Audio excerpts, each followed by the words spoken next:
Hello, everyone. My name is Federico Montealegre-Golcher. I'm a veterinarian and immunologist. Currently, I serve as the medical and scientific director for Nova Biomedical in LATAM, Massachusetts. Today's topic is surviving sepsis in veterinary medicine.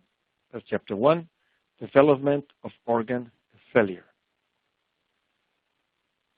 This presentation contains only educational materials that are free of any commercial content.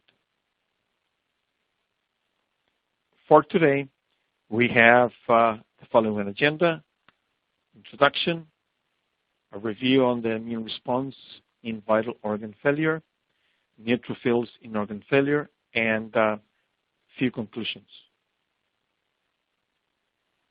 So let us begin with a small introduction on sepsis.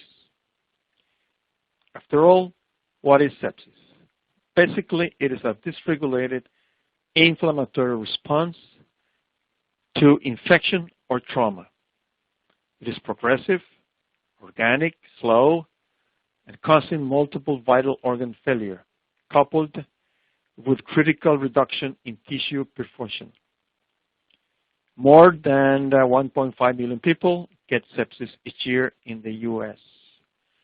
Close to 250,000 Americans die from sepsis each year.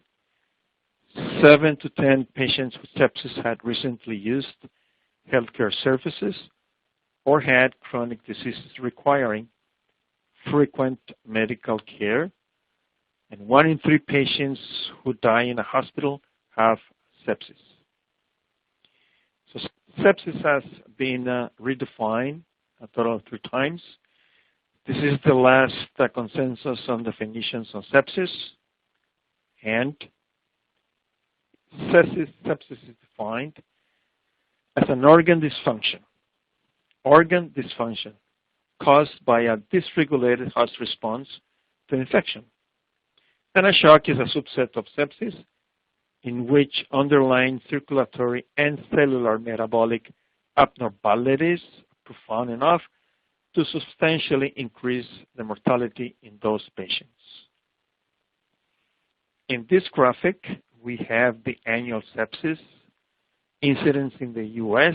The important message here is that sepsis, septic shock, have been increasing on a regular basis since 2004. In comparison of the average length of stay for septicemia or sepsis in hospitals, we see this graph that on the x-axis we have the age, and in the y-axis we have length of stay in number of days. The blue bars represent sepsis and the green bars represent other hospitalizations. As it can be appreciated, hospitalizations due to sepsis have obviously larger average length of stay in hospitals.